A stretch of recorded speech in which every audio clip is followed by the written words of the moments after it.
अस्सलाम वालेकुम everyone, welcome to my YouTube channel digital Kashmaila. आज हम देखेंगे एक्सपेरिमेंटल साइकोलॉजी पीएसवाई 402 का lecture 27 and the lecture is nature of perception. Previous lectures में 25 में 26 में हमने बात की सेंसेस की, सेंस ऑफ टच की, सेंस ऑफ स्मेल की। इसमें हम नेचर ऑफ परसेप्शन को स्टडी करेंगे कि हम नेचर को किस तरह से परसीव करते हैं। नेचर ऑफ परसेप्शन में सबसे पहले बात हो रही है bottom up and top down perceiving की, प्रोसेसिंग की। Bottom up and top down processing to dimensions हैं प्रोसेसिंग की। अब बॉटम अप प्रोसेसिंग क्या होती है और बॉटम टॉप डाउन प्रोसेसिंग क्या होती है। बॉटम अप प्रोसेसिंग एक मेनली साइकोलॉजिकल फिजियोलॉजिकल एक स्टिमुलेशन है रिसेप्टर्स का, जो कि ट्रिगर करता है सीरीज ऑफ इवेंट्स को, जिसके अंदर इलेक्ट्रिकल सिग्नल्स ट्रांसमिट हो जाते हैं from the receptors towards the brain. ठीक है, जब रिसेप्टर्स हमारे ब्रेन की तरफ जाते हैं तभी हमें पता चलता है कि हमें क्या चीज़ किस तरह से फील हो रही है, कैसे दिखाई दे रही है, कैसे टच हो रही है, कैसे किस तरह से उसका टेस्ट आ रहा है। Perceiving the tree or a bird chirping or taste of food. ठीक है, फिर वो आप ये हो सकता है कि आप किसी ट्री को परसीव कर रहे हैं, या फिर कोई बर्ड चिर्पिंग कर रहे हैं, आप उनको सुन के फील कर रहे हैं, या किसी भी खाने का कोई टेस्ट है। इन तमाम चीज़ों को आप तभी एक्सपीरियंस कर पाएंगे जब इलेक्ट्रिकल सिग्नल्स आपके रिसेप्टर से रीच करेंगे ब्रेन तक। बॉटम अप प्रोसेसिंग जो इसका सेकंड है, फर्स्ट इज द फिजियोलॉजिकल, ये स्टिमुलेशन होती है, and the second is behavioural. ठीक है, जिसमें recognition by components RBC theory हमने पहले भी पढ़ी हुई है। इसमें क्या होता है कि हम ऑब्जेक्ट्स को परसीव करते हैं बाय एलिमेंट्री फीचर से। ठीक है, जिसको जियोन्स कहा जाता है। जियोन्स एक परसेप्चुअल बिल्डिंग ब्लॉक्स होते हैं जिनको कंबाइन करके कोई भी एक ऑब्जेक्ट बनाया जाता है। ठीक है, जैसे पिक्चर पे नजर आ रहा है, अगर ए में एक पूरा एरोप्लेन है जिसके अंदर 9 जियोन्स हैं, लेकिन बी के अंदर जस्ट 3 बताए हुए हैं, लेकिन उन 3 को देखते हुए भी हम समझ रहे हैं कि ये एरोप्लेन का स्ट्रक्चर है, ये हाफ स्ट्रक्चर है। अब बॉटम अप अप्रोच किसी दूसरी सेंसेस के लिए किस तरह से काम करती है, जैसा कि मैंने पहले भी आपको बताया कि हेयरिंग, टच, स्मेल को हम एक्सपीरियंस करते हैं बॉटम अप अप्रोच के जरिए।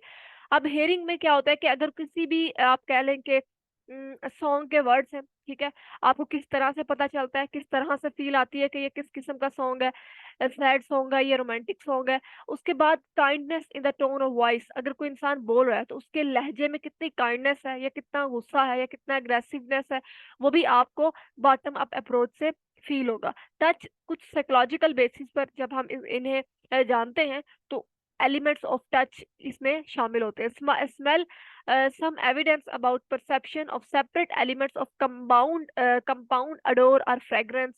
हमने इसके बारे में पढ़ा भी कि बहुत सारी स्मेल्स जब इकट्ठी होती हैं तब भी हम उनको सेपरेटली फील कर लेते हैं कि ये इस चीज की है, ये इस चीज की है। Bottom up and top down processing. Bottom up processing explain करती है कि कैसे जो फिजिकल एनर्जीज होती है हमारे साइकोलॉजिकल एक्सपीरियंसेस में राइज करती हैं। और फिर अगर कोई एक रेनबो है जिसमें डिफरेंट कलर्स हैं, उसको हम किस तरह से परसीव कर लेते हैं। तो ये जो एक फ्लो ऑफ इंफॉर्मेशन होता है जो कि फिजिकल इवेंट से आ रही होती है, जिसमें वेव्स ऑफ लाइट हो सकता है, साउंड हो सकता है, complex chemicals and so on things to mental events, ये रिजल्ट्स निकलते हैं इनके कि हमारे माइंड में हमारी साइट, हमारी साउंड, टेस्ट और स्मेल्स के एक्सपीरियंसेस बनते हैं, जो कि ट्रांसडक्शन से भी होते हैं। ट्रांसडक्शन क्या होता है कि कन्वर्जन एक फिजिकल एनर्जी की फॉर्म की, वो लाइट हो सकती है कोई भी दूसरी form, such as neural impulses is called transduction. क्योंकि तमाम जो सेंसरी इंफॉर्मेशन ट्रांसडक्ट हो रही होती है वो कन्वर्ट होती है इडेंटिकल टाइप्स ऑफ न्यूरल इम्पल्सिस में। और फिर जो हमारा ब्रेन के इनको डिफरेंशिएट करता है सेंसरी एक्सपीरियंसेस को, जो कि किसी भी कॉर्टेक्स के स्पेशल एरिया से डिवोट हो रहे होते हैं। हर एक डोमेन में रिसर्चर्स ने ये ट्राई किया है कि वो डिस्कवर करें कि कैसे जो फिजिकल एनर्जी की ट्रांसडक्शंस हैं वो नर्वस सिस्टम्स की इलेक्ट्रोकेमिकल एक्टिविटी में जाती हैं, और वहां से डिफरेंट क्वालिटी की सेंसेशंस बनती हैं कि ये रेड कलर है या ग्रीन है, एंड डिफरेंट क्वांटिटी, जिसमें loud rather than the soft, इन चीजों को हम एक्सपीरियंस करते हैं, इन चीजों को हम डिफरेंशिएट करते हैं। इन्वायरमेंटल स्टिमुली डिटेक्ट करता है स्पेशलाइज्ड सेंसरी रिसेप्टर्स को, और जो सेंसरी रिसेप्टर्स हैं ये फिर कन्वर्ट होते हैं फिजिकल फॉर्म में सेंसरी ओरिजिनल की, सॉरी सिग्नल्स की, and then go to the cellular signals, जिसमें कंप्लीट नर्वस सिस्टम्स की प्रोसेसिंग होती है। these सेलुलर सिग्नल्स ये कंट्रीब्यूट करते हैं हायर न्यूरॉन्स के हायर लेवल की इंफॉर्मेशंस को, जो कि डिफरेंट किस्म की इंफॉर्मेशंस को, डिफरेंट यूनिट्स को डिटेक्ट करते हुए इंफॉर्मेशंस को इंटीग्रेट करता है। उसके बाद जो डिफरेंट किस्म की ये न्यूरॉन्स एक्सट्रैक्ट करता है इंफॉर्मेशन, वो किसी भी बेसिक स्टिमुलस की बेसिक क्वालिटीज के बारे में हो सकती है, जैसे कि साइज के बारे में इंफॉर्मेशन, किसी इंटेंसिटी के बारे में, शेप के बारे में, डिस्टेंस के बारे में। Deeper into the sensory system में इंफॉर्मेशन कंबाइन होती है इवन मोर कम्प्लेक्स कोड्स के साथ, और फिर ये पास कर जाती है to specific areas of sensory sensory areas में, और फिर एसोसिएट होती है ब्रेन के कॉर्टेक्स में। इस तरह अब ये पैटर्न रिकॉग्निशन बताई हुई है, यहाँ पर ब्लैक एंड व्हाइट है तो हमें सही नजर नहीं आ रहा, इसके डिफरेंट कलर्स होते हैं। अब आप जब इस चीज का एक पैटर्न अपने माइंड में बनाएंगे तो आप कलर वाइज भी बना सकते हैं, और शेप वाइज भी बना सकते हैं, और साइज वाइज भी बना सकते हैं। ठीक है। पैटर्न रिकॉग्निशन इन कम्प्लेक्स साउंड्स, कम्प्लेक्स साउंड्स में हमारे माइंड में कैसे पैटर्न रिकॉग्निशन बन जाती हैं। फॉर एग्जाम्पल, अगर कोई भी एक धुन है, ठीक है, उसकी फ्रीक्वेंसी, उसकी एम्पलीट्यूड, उसकी वेव फॉर्म्स को सुनते हुए आप ये रिजल्ट्स निकालते हैं कि ये क्वाली है, ठीक है, ये क्वाली की धुन है, या ये किसी सॉन्ग की धुन है। ठीक है, इस चीज को परसीव करते हैं ना आप। और फिर इससे दूसरी तरफ अगर कोई भी एक फूड है, ठीक है, आप कह ले कि सूप है, सूप में डिफरेंट किस्म की चीजें मिलाई जाती हैं जिससे सूप बनता है, उसमें जीरा हो या कोई भी इंग्रेडिएंट्स उसके अंदर होते हैं, मीट होता है, एटसेट्रा। उन सब का जो टेस्ट है वो आपको अलग अलग पता होता है। ठीक है, फिर आप उसको परसीव करते हैं और उसका एक पैटर्न बनाते हैं। आप डिटेक्ट करते हैं सबसे पहले कुछ बेसिक एलिमेंट्स को, कि आपको पता होता है कि ये साल्टी तो जरूर होगा अगर सूप है तो, और इसका टेंगी टेस्ट होगा थोड़ा, इसके अंदर कुछ क्रीमनेस ऑफ टेक्सचर होगा, इसका कलर क्या होगा, इसका, और फिर इसके अंदर थिकनेस होगी। ये कुछ बेसिक एलिमेंट्स होते हैं जिनको आप फर्स्टली डिटेक्ट करते हैं, एंड देन आप ओवरऑल फ्लेवर को इंटीग्रेट करते हैं कि हाँ इसका इस चीज का ऐसा फ्लेवर होता है तो ये सूप सूप ही है। Beyond bottom up, beyond bottom up क्या होता है कि परसेप्शन जो कि हमारे सेंसरी रिसेप्टर से आती है वो डिपेंड करती है कुछ एडिशनल इंफॉर्मेशन पर। ठीक है, कुछ उन नॉलेजेस पर, कुछ उन एक्सपेक्टेशंस पर जो कि हमारे माइंड में, जो कि पर्सन्स के माइंड में प्रोसेस हो रही होती हैं, जिसको टॉप डाउन प्रोसेसिंग कहा जाता है। टॉप डाउन प्रोसेसिंग में हमारी वो एबिलिटीज आ सकती है जिनसे हम चीजों को रिकॉग्नाइज करते हैं, कुछ फ्यू जियोन्स भी हमें मिल जाए तो उनकी बेस पर भी हम चीजों को रिकॉग्नाइज कर लेते हैं, तो ये भी एक एबिलिटी हुई ना जिसको टॉप डाउन प्रोसेसिंग कहा जाता है। For example, perception is determined by three source of information. ठीक है, अगर कोई भी एक बिल्डिंग है, उसके आगे ट्री है और पीछे से आपको बिल्डिंग भी नजर आ रही है, तो सबसे पहले आप क्या परसीव करेंगे उस इंफॉर्मेशन को जो कि आपको मिल रही होगी। ठीक है, कि ग्रीन एरोज मिल रहे हैं, आपको पता चलता है कि वो एक ट्री है। ठीक है, additional information such as the context in which object appear. अब ऑब्जेक्ट कहाँ पर अपेयर हो रहा है, आप देख रहे हैं कि उसके ट्री के पीछे बिल्डिंग है और बिल्डिंग पीछे बड़ी नजर आ रही है, तो आपको लगता है कि हाँ ये ट्री है लेकिन थोड़ा छोटा है। नॉलेज और एक्सपेक्टेशंस ऑफ द परसीवर, फिर हमारी क्या नॉलेज है और हमारी क्या एक्सपेक्टेशंस है उस चीज को परसीव करते हुए, उस तरह हम उस चीज को फिर परसीव कर लेंगे। टेकिंग स्निफिंग इनटू अकाउंट, ये भी एक एग्जांपल बताई हुई है कि अगर ये देखें एक ही गिलास है, उसके अंदर किसी एक ही किस्म का लिक्विड है, उस लिक्विड की एक ही स्मेल है, लेकिन अब एक दफा जब आप उसे सूंघते हैं तो आप बहुत लाइट सा उसको सक करते हैं, सूंघते हैं। ठीक है, लेकिन जब आप दूसरी दफा सूंघते हैं तो थोड़ा ज्यादा उसको सूंघते हैं, स्ट्रॉन्ग स्निफ लेते हैं आप उसकी, और एक दफा आप उसकी वीक स्निफ लेते हैं, लेकिन उसकी स्मेल आपको सेम ही आ रही होती है। जब आप वीक स्निफ लेंगे तो आपके नजर आ रहा होगा पिक्चर ए में भी कि कम मालिक्यूल्स जा रहे हैं, लेकिन जब आप स्ट्रॉन्ग स्निफ लेते हैं तो ज्यादा मालिक्यूल्स जाते हैं। लेकिन आपका माइंड एक ही किस्म की स्मेल को परसीव कर रहा है, क्योंकि उसे पता है कि अगर मुझे कम स्मेल आई है तो मतलब ये है कि कम लाइटली स्निफ ली गई है, इसलिए कुछ कम मालिक्यूल्स आए होंगे। और अगर ज्यादा स्ट्रॉन्ग स्निफ आई है तो मीन्स के ज्यादा मालिक्यूल्स आए होंगे, जबकि लिक्विड एक है तो स्मेल एक ही जैसी होगी। ठीक है, तो ये परसीविंग का एक प्रोसेस होता है जो कि टॉप डाउन परसीविंग से हमें आ रहा होता है। उसके बाद ये भी एक ऑब्जेक्ट दिखाया हुआ है, इसमें उन्होंने जिस चीज को हाईलाइट सर्कल किया हुआ है, ये बेसिकली एक ही ऑब्जेक्ट है, लेकिन उनकी पिक्चर्स को इस तरह से बनाया गया है कि आप किस तरह से आपको हर पिक्चर के अंदर वो डिफरेंट चीज आपका माइंड उसको परसीव कर रहा है।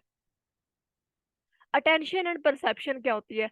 Attention, we pay to stimulus make a difference how it perceive, हम चीजों को डिफरेंट बना लेते हैं उनकी परसीविंग की बेस पर कि हम उनको परसीव कैसे कर रहे हैं। अब जैसा कि जिस चीज को हम अटेंशन देंगे उस चीज को हम ज्यादा अच्छे से परसीव करेंगे या उसको हम डिफरेंटली परसीव कर लेंगे, और जिस चीज को हमें अटेंशन देने की जरूरत होगी हम उसे ही परसीव कर रहे होंगे। अब यहाँ पर एक टेबल है, ठीक है, उसके ऊपर एक एक पूरा ब्रेड का पैकेट पड़ा हुआ है, कुछ आप कह लें कि जैम्स के जार पड़े हुए हैं, एंड देन आप क्या करते हैं कि आपने उस ब्रेड के पैकेट में से एक ब्रेड निकाल ली है जो आपको खानी है। ठीक है। उसके बाद आप उस ब्रेड के ऊपर फोकस, ब्रेड के पैकेट के ऊपर बहुत कम फोकस कर रहे हैं, बहुत कम उसे अटेंशन दे रहे हैं, क्योंकि अब आपको उसकी जरूरत नहीं है, आपको उसे अटेंशन देने की जरूरत नहीं है। ठीक है, अब आपको जिस चीज पर काम करना है, जिस चीज की आपको जरूरत है, आपको ब्रेड उठाना है, आपको नाइफ लेनी है, आपको जैम लगाना है, आप उन्हीं चीजों को अटेंशन दे रहे हैं और फिर आप उन्हीं चीजों को ही परसीव कर रहे हैं, क्योंकि आपकी अटेंशन उन चीजों की तरफ है। तो इस तरह अटेंशन और परसीविंग का प्रोसेस होता है। Helmholtz theory of unconscious inferences. Top down processing depend करती है पर्सन्स के नॉलेज और एक्सपेक्टेशंस की, सॉरी एक्सपेक्टेशंस पर।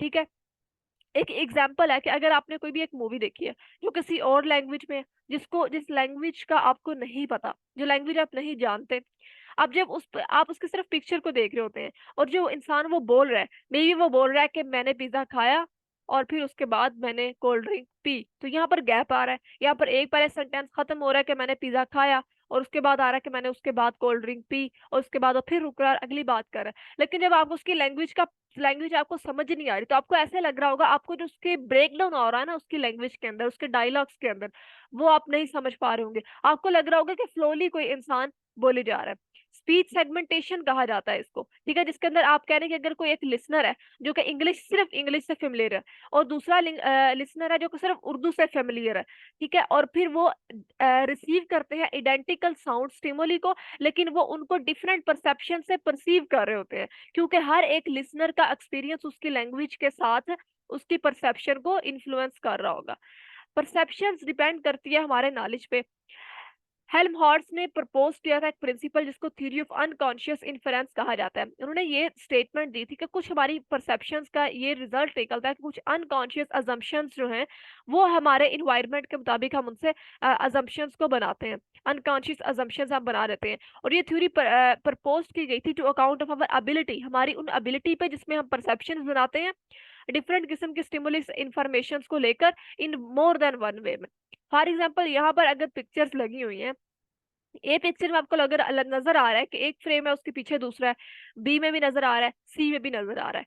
अब आप परसीव किस तरह से करते हैं? एक्चुअली जो पिक्चर है वो बी वाली है कि एक चीज के पीछे एक फ्रेम कह लें इसको, एक फ्रेम के पीछे दूसरा फ्रेम। आप परसीव इस तरह भी कर सकते हैं जिस तरह ए में नजर आ रहा है, और आप परसीव इस तरह से भी कर सकते हैं जैसा कि सी में है कि मे बी जो आगे है फ्रेम, उसके जो पीछे वाला फ्रेम है वो हाफ है, वो जितना नजर आ रहा है बस इतना ही है, जितना नजर नहीं आ रहा है, जैसा कि ए में नजर नहीं आ रहा जितना, तो वो नहीं है। लेकिन एक्चुअली उसके वो किस तरह है, जिस तरह बी में दिखाया जा रहा है कि आगे भी है और पीछे भी फ्रेम है, लेकिन आप उसको किस तरह से प्रीव करते हैं अनकॉन्शियसली, आपकी जो अटेंशंस हैं, जो आपके अजम्पशंस हैं वो किस तरह से होंगी। ठीक है, वो आप पे डिपेंड करेगा। तो यहाँ पर खत्म होता है हमारा लेक्चर 27। आई होप कि आप लोगों को समझ आया होगा। मेरी लास्ट पर रिक्वेस्ट है, मेरे चैनल को लाइक करें, शेयर करें, सब्सक्राइब करें। अपना बहुत सारा ख्याल रखें। खुदा हाफिज।